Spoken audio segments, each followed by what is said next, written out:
Começa agora, pela Rádio Santana FM, o programa Espaço Diferente. A apresentação: Luiz Paixão.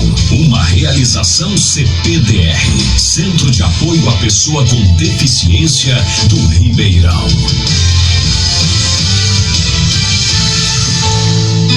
Bom dia a todos. É com muita alegria que estamos aqui para falar com você. Agradeço desde já em nome da associação a sua audiência, para que a gente juntos possamos conversar, dialogar, trazer informações, profissionais das diversas áreas para conversar com todo o nosso segmento de pessoas com deficiência, não só em Ribeirão, Gameleira, aonde nossa rádio está chegando, e também pelas redes sociais, onde a gente tem o nosso canal, o programa Espaço Diferente, onde muita gente fora daqui nos acompanha, e eu agradeço em nome de todo o nossa diretoria, nosso trabalho. Hoje a gente tem o prazer, a satisfação de ter aqui uma jovem professora da área que trabalha também com crianças com deficiência.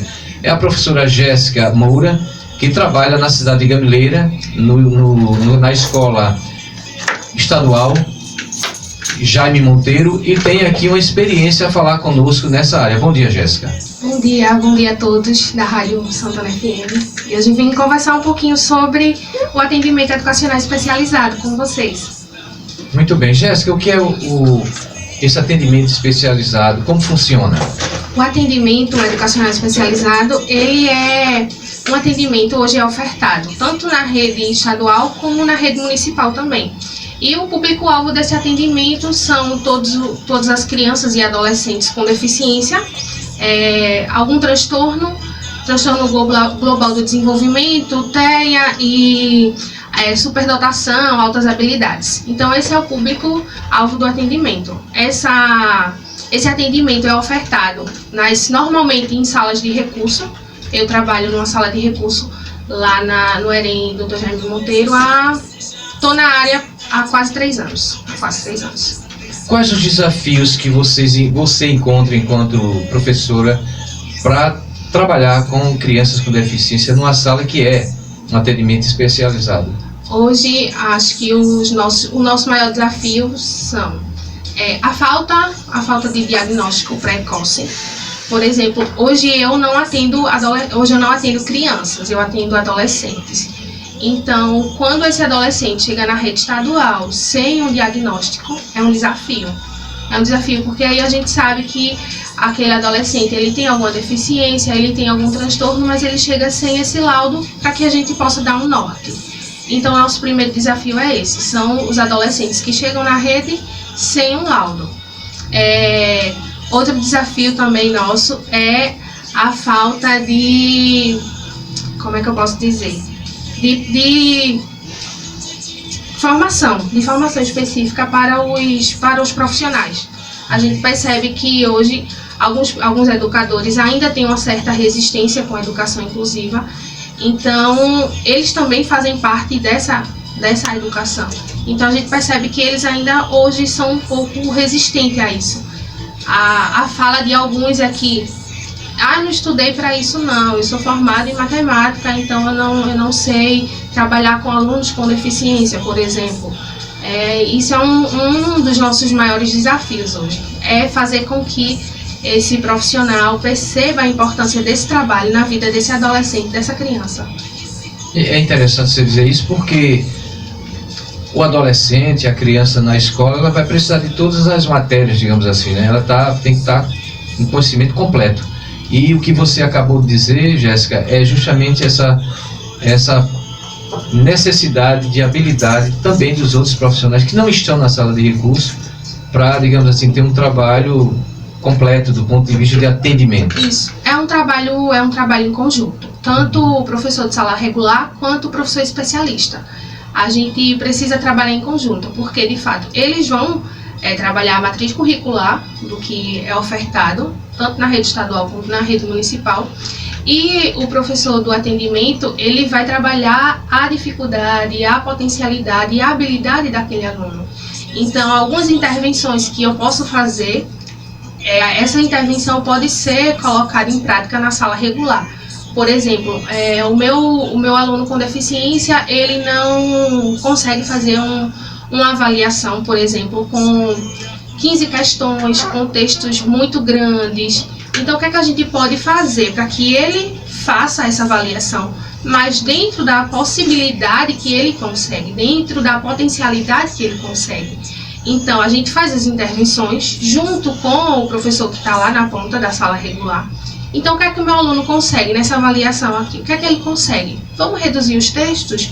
Vamos colocar algumas imagens? Vamos colocar perguntas mais diretas?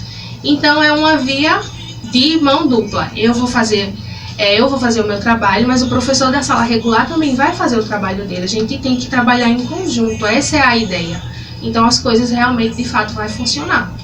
É interessante porque eu tive em Gameleiras no dia 21 e 28, né, numa palestra lá, e nós fizemos eu vi que você acompanha uma aluna com deficiência visual, onde você acompanha e conseguiu, auditiva, né? Que ela conseguiu já dar avanço nesse sentido, né? Que você tem acompanhado. Eu tenho uma aluna surda. Eu não sou intérprete, eu estou fazendo alguns cursos ainda na área para ser intérprete, mas hoje minha aluna está sem intérprete, sem nenhum intérprete. Então, não vendo a necessidade dela, eu não poderia deixar de acompanhá-la. A gente já está em meados de agosto, né? Setembro. A gente já está em setembro e eu não poderia deixar de acompanhar, principalmente na sala regular. Eu não poderia só trabalhar com ela na sala de recurso, eu tinha que acompanhar ela na sala regular. Então foi um desafio para mim e um desafio para ela. Percebendo que ela não é alfabetizada, no português, ela só conhece a língua de sinais. Então, a gente tem que trabalhar a autonomia dessa minha aluna. O que é que eu posso fazer para dar autonomia a ela? Um exemplo do que a gente fez, de um trabalho nosso em comum, minha aluna precisava ir para a escola com a mãe. A mãe ia e voltava, ia e trazia. Acontecia algum imprevisto, alguma coisa de largar mais cedo, eu tinha que ligar e entrar em contato com a mãe, para a mãe ir buscar ela, enfim. Então, o que é que a gente pensou? Eu tenho que dar autonomia à minha aluna. Vamos conversar com a mãe e ver o que é que a gente pode fazer. Então, a gente foi trabalhando para que essa minha aluna conseguisse ir para a escola sozinha e voltar para a escola sozinha. Com segurança. Com segurança. E é que ela era até um pouquinho resistente, mas que ela também se sentisse capaz de fazer aquilo sozinha. Então, hoje ela vai para a escola sozinha algumas vezes e volta para a escola sozinha. A gente deixa ela em determinado ponto e ela consegue daquele ponto em diante ir para casa só. Então, só alguns trabalhos. É um exemplo de um trabalho que a gente faz na sala de recursos, por exemplo.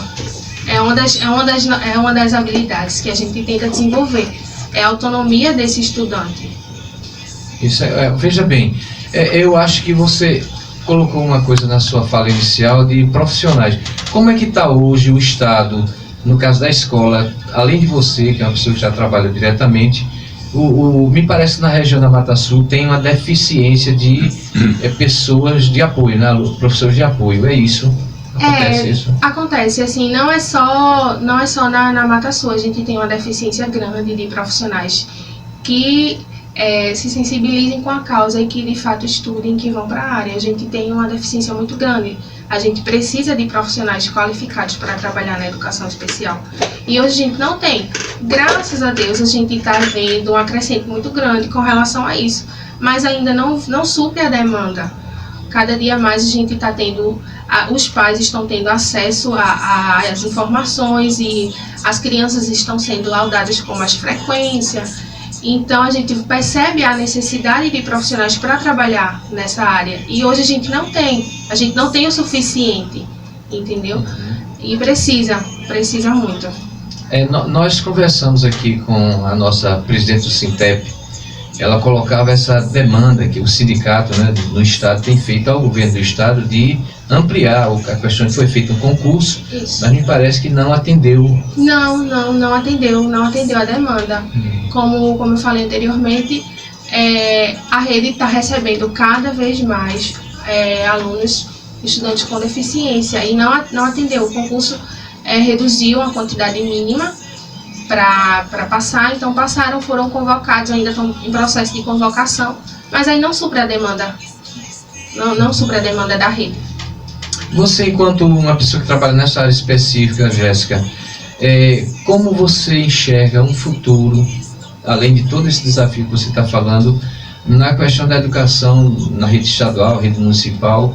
A gente sabe que não só Pernambuco, mas o Brasil inteiro tem essa questão de diagnóstico, está acontecendo. Nós tivemos semana passada aqui um pessoal que vai abrir uma clínica aqui em Ribeirão, que vai trabalhar especificamente com autismo, e eles falaram muito nessa questão de atendimento, não só na saúde, mas na educação. Eu queria lhe perguntar e saber seu ponto de vista com relação a esse futuro. Como você enxerga uma possibilidade de futuro para atendimento e melhoria para alunos com deficiência de um modo geral? Acredito muito em políticas públicas. Quando a gente fala em rede municipal e em rede estadual, a gente fala de políticas públicas.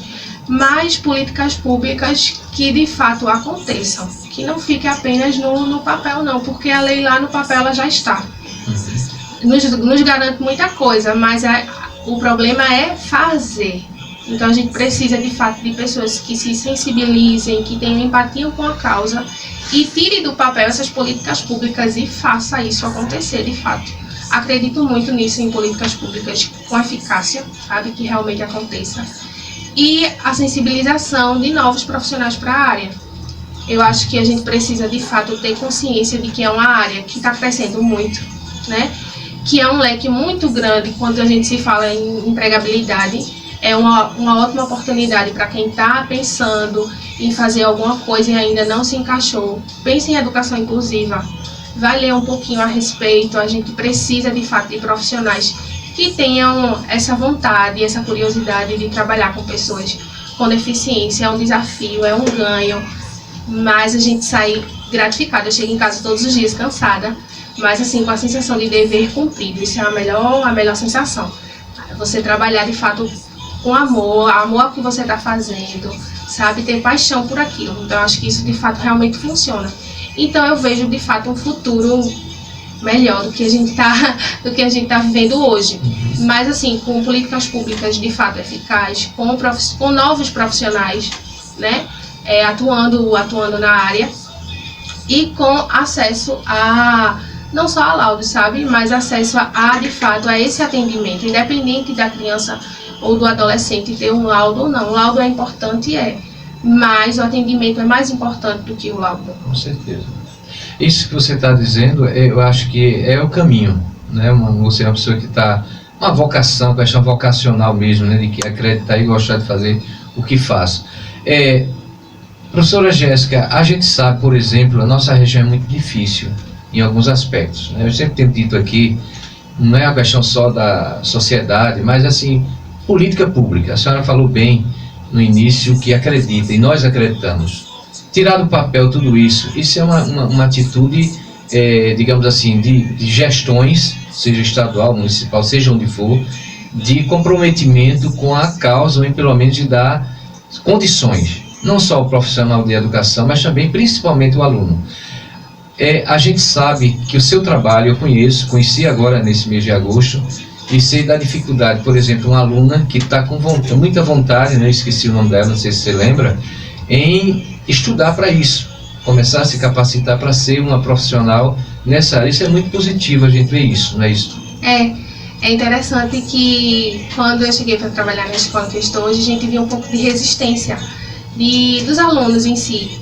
Aquela sala é a sala dos especiais, aquela sala só pode entrar quem é aluno especial. Então a gente vai trabalhando isso na comunidade escolar, para dizer que aquela sala não é a sala dos alunos especiais, aquela sala é uma sala da escola, que oferece um atendimento. Então a gente vai trabalhando essa conscientização.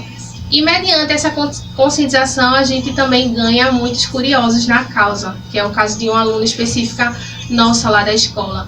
Ela se encantou com o trabalho do atendimento educacional especializado e disse: professora, eu quero trabalhar na área. Então isso é um ganho muito bom. Qual o caminho que a gente deve fazer? Qual o caminho que a gente deve percorrer? Olha, você tem que traçar esse caminho, terminar o ensino médio, foca numa faculdade ou num curso, vai por esse caminho que dá certo. E é isso, a gente vai ganhando, mediante que o trabalho vai se fazendo na comunidade, a gente vai ganhando espaço e vai ganhando pessoas aliadas para trabalhar junto conosco, que é isso que a gente precisa. Hoje conversando com Jéssica Moura, nossa professora aqui de sala de recursos, né? Da Escola Jaime Monteiro, em Gameleira. Professora Jéssica, a gente sabe qual o papel, que a senhora disse no início, que se especificasse mais, e foi no sentido do papel do AE. Isso. O papel do atendimento educacional especializado visa acompanhar o aluno, o estudante, na sala regular, mas a gente tem um papel, além de acompanhar, de fazer com que esse estudante ele tenha acesso ao currículo, mas a gente, na sala de recursos, a gente vai trabalhar a habilidade daquele aluno, vai trabalhar a potencialidade daquele aluno, a gente vai produzir materiais para que ele tenha acesso de uma maneira mais fácil e mais melhor para a sua dificuldade ao currículo. Um exemplo são as atividades adaptadas que a gente faz na sala, as avaliações. Então a gente pega por exemplo, vai estar chegando às avaliações e a gente tem um cuidado de aquele aluno vai atingir aquele nível de avaliação, então a gente pega aquela avaliação, vê se está de acordo com o nível daquele aluno, então a gente pode fazer uma adaptação, né? Não só nas avaliações, mas como também nos trabalhos que eles realizam em sala regular. Meu aluno consegue falar, ele tem uma boa oralidade, ele não consegue, o que é que a gente pode fazer para que ele, dentro da rotina de uma sala regular, ele possa, de fato, exercer seu papel como estudante, como aluno. Então, o trabalho do atendimento é isso, fazer as intervenções pedagógicas para que ele tenha, de fato, um acesso eficiente ao currículo, né? Ele vai aprender? Vai, mas ele vai aprender dentro da sua especificidade, né? A gente não pode cobrar que ele atinja como um aluno dito típico, a gente não pode cobrar isso. Mas o que é que ele pode fazer? Como é que ele avança? Qual é a dificuldade daquele aluno? Ele consegue isso? Não, mas ele consegue aquilo. Então a gente vai trabalhar sobre isso, a gente vai fazer com que esse currículo de fato aconteça na vida do estudante. A colaboração entre, que eu acho que no início foi falado um pouco, entre o professor regular e o professor para crianças de sala de recursos. Como tem acontecido na sua escola, no caso, essa colaboração? Há resistência, há dificuldades ou tem avançado nesse sentido? Não, a gente tem avançado, sim, a gente tem avançado com relação a isso.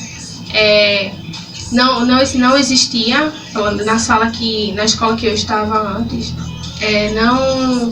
não havia um atendimento, não havia uma professora da sala de recursos. Então, quando a gente chega para fazer esse atendimento, a gente tem um pouco de resistência no começo, mas hoje, graças a Deus, a gente não tem tanta resistência. Então, a gente, de fato, tenta trabalhar em conjunto. A gente tem, no começo do ano, a gente faz um levantamento de quem são os nossos alunos, apresenta esses alunos aos professores, conversa com cada um, diz a dificuldade daquele aluno, mas a gente também frisa a potencialidade daquele aluno, o que é que ele pode atingir. Meu aluno, ele não consegue uma equação de segundo grau, ele não consegue entender um logaritmo, por exemplo. Mas o que é que ele consegue? Então vamos trabalhar no que ele consegue. Ele entende sobre o sistema monetário, ele entende data, ele entende hora, então isso é uma potencialidade. Vamos trabalhar sobre isso. Vamos dar autonomia ao meu aluno, vamos trabalhar sistema de compra e de venda, para que ele tenha autonomia de, por exemplo, ir no supermercado e comprar alguma coisa, ir numa padaria e comprar alguma coisa. Ele não entende aquele assunto do currículo obrigatório, mas ele também tem essa potencialidade de conhecer. Então a gente vai trabalhando essas potencialidades. É importante você falar isso, porque a gente sabe o quanto é delicada essa coisa da adaptação. Nós precisamos sempre falar sobre isso. Vai acontecer, eu estava observando a nova avaliação biopsicossocial, é uma coisa nova, mas não é de hoje, desde novembro de 2023, do ano passado, que é uma coisa que já está lá na lei, mas é como se não é lei, ela tem que sair do papel e vai facilitar muito a vida da pessoa com deficiência, do aluno, do adulto, a questão do diagnóstico, essa biopsicossocial, avaliação final, ela é falada assim, ela está inclusive incluída agora na nova legislação brasileira, que tem que se... Ninguém está falando sobre isso, ninguém está comentando, nós não entendemos ainda. Eu até tenho a intenção, nós aqui temos a intenção de trazer uma pessoa da área para falar sobre isso. E eu tenho certeza, professora Jéssica, que isso vai ajudar a sua escola, em qualquer escola. Com certeza. Essa avaliação. E aí ela vai trazer com ela, não só a avaliação, mas alguns requisitos que vão facilitar a vida do aluno e da escola. E da escola, com certeza. Tá certo? Aí eu acho que a gente está nesse caminho, tem que acreditar que, a partir do nosso esforço, da nossa mobilização, correr atrás para que as coisas aconteçam. Porque, de fato, como a senhora falou no início, o início é um pouco estranho, não, mas um pouco... É delicado. Exatamente, a palavra é essa. É delicado. Mas aos poucos vamos... E outra coisa que eu queria saber da sua presença aqui é, enquanto uma pessoa profissional da educação, que trabalha com todo esse contexto de pessoa com deficiência, alunos, enfim, a sociedade, ela traz, a partir da família também, dos pais, traz algumas dificuldades, não diria de relacionamento, porque essa é uma coisa muito pessoal da família e do aluno. Mas a escola, ela tem, a sala de recursos, eu já ouvi o pessoal aqui, tem esse trabalho também, esse cuidado em dialogar com os pais para tentar minimizar ou primeiramente facilitar, que às vezes eu não entendo daquela determinada momento, mas a escola pode me ajudar a entender melhor e facilitar o meu convívio, digamos assim. Em casa, a gente costuma falar que assim, ele vai para a escola, ele é atendido na sala de recursos, ele aprende uma habilidade. Mas se aquela habilidade não for construída em casa também, ele vai perder aquela habilidade. Então eu preciso que os pais estejam presentes na vida escolar do filho. A gente precisa desse... É um clichê que, de fato, é importante a participação dos pais na escola, mas, de fato, é muito importante. O nosso trabalho, de fato, só vai ter eficiência se ele for continuado em casa. Se ele não for continuado em casa, ele não vai ter tanta eficiência. Um exemplo, claro, que eu até tive com uma das mães dos nossos alunos. Ele tem uma dificuldade séria em, por exemplo, manter uma rotina. Como é que a gente pode trabalhar isso em casa? Ele escova os dentes, mas esquece de fechar a pia. Ele coloca a pasta, mas esquece de tampar. Então, o que é que a gente pode fazer para que ele consiga fazer isso de uma forma sozinha? Então, a gente faz uma rotina em casa. A gente coloca lembretes nos lugares onde ele sempre esquece de finalizar aquela tarefa. Então eu preciso que os pais, que o pai, que a mãe faça esse trabalho em casa. Na escola, o que é que acontece? O que é que ele precisa fazer na escola, na sala, por exemplo? Ele precisa se autorregular. Então o professor da sala regular ele sabe que naquele momento aquele aluno vai sair um pouquinho, porque ele precisa se autorregular para voltar para a turma, para voltar inteiro.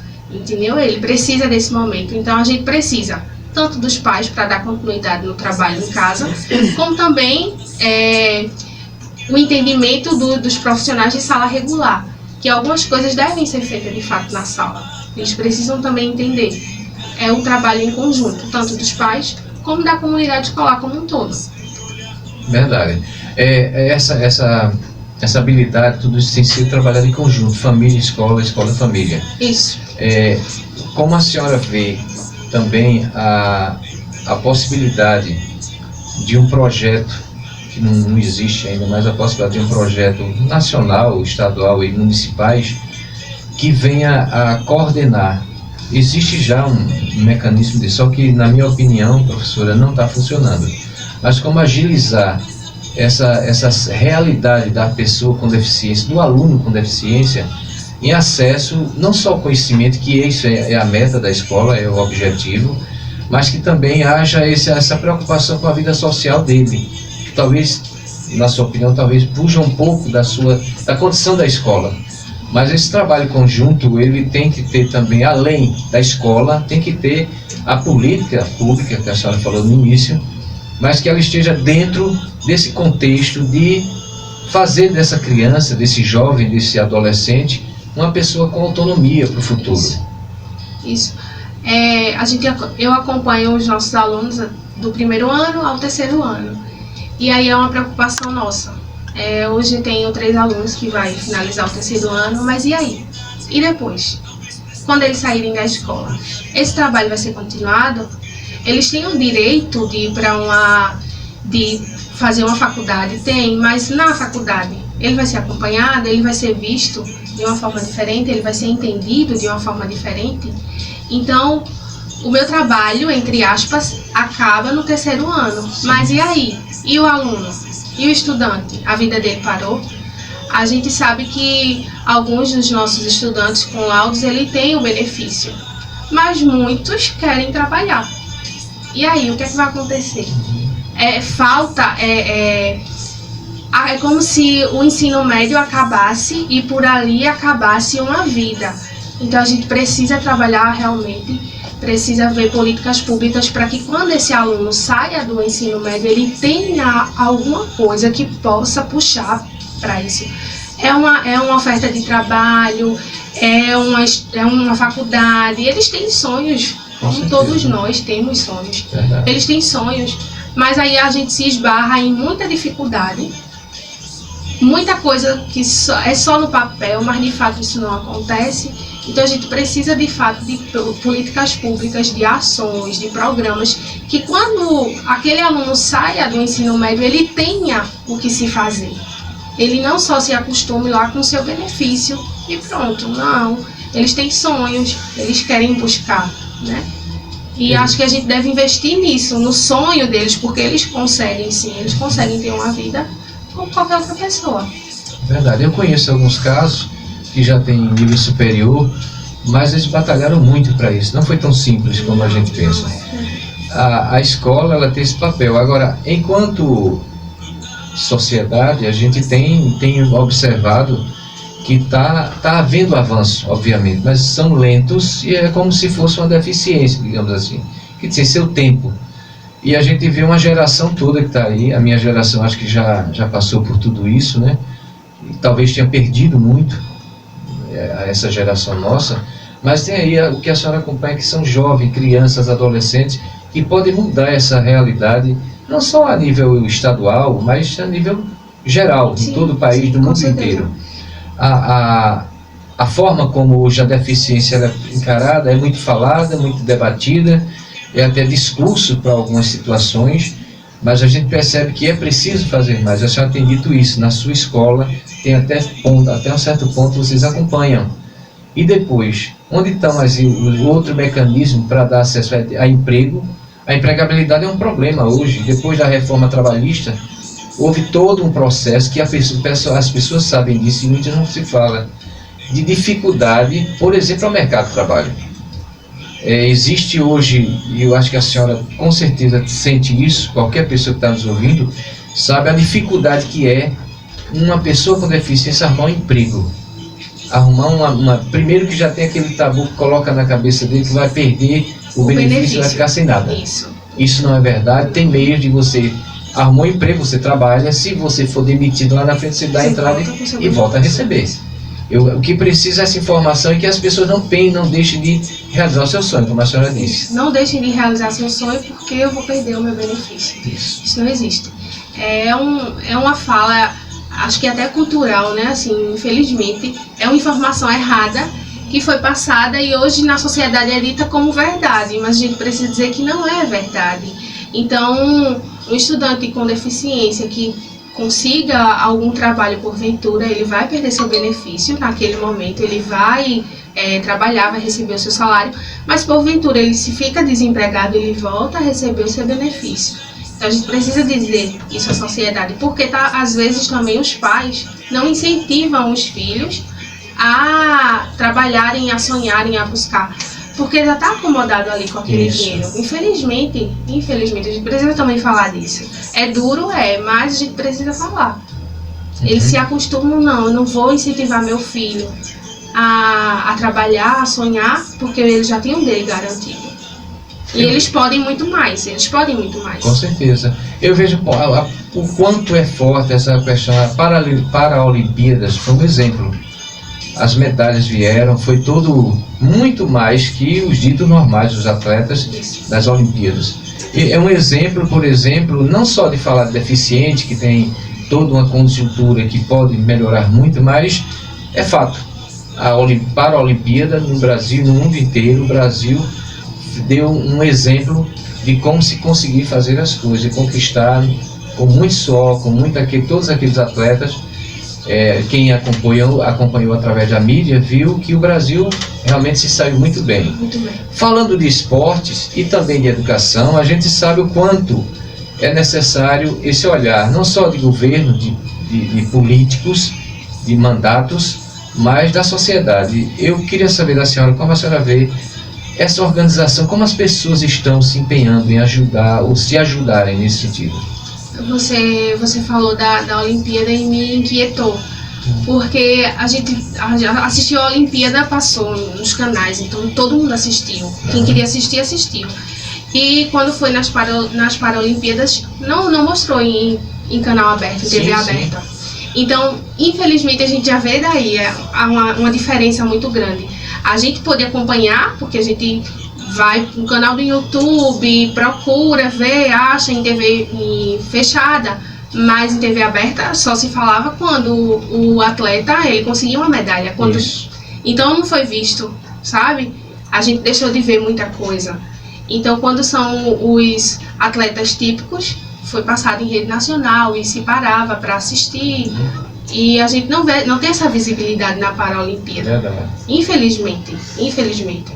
Então, a diferença tá aí, não precisa a gente nem falar tanto sobre isso, porque é nítido, entendeu? E assim, como eu sou apaixonada pela área, me dói um pouquinho, sabe? Me dói ver, dizer, poxa, que diferença, por que não mostraram? Por que não tem tanta visibilidade, sabe? Falta investimento, falta patrocinador, mas por que falta, sabe? Se um começar, o outro vai. Se dá visibilidade a um, tem que dar a todos. É invisibilidade, como a senhora falou. Eu quero, antes de encerrar, lhe agradecer, mas dizer que este mês, dia 21 de setembro próximo, é o Dia Nacional de Lutas da Pessoa com Deficiência. Em todo o Brasil se faz reflexões, palestras, e aqui, eu não sei se em Gameleira a senhora tem alguma coisa a falar sobre essa data específica, 21 de setembro. Na escola, a gente vai falar sobre. A gente tem um projeto na escola, a gente está finalizando essa semana e a gente vai fazer alguma coisa na escola, algum movimento, para falar com toda a comunidade escolar sobre isso. Mês passado a gente trabalhou a Semana da Pessoa com Deficiência, como você participou em um momento. E uma coisa que rendeu muito e que hoje a gente percebe uma mudança no comportamento dos alunos, eu falava sobre capacitismo.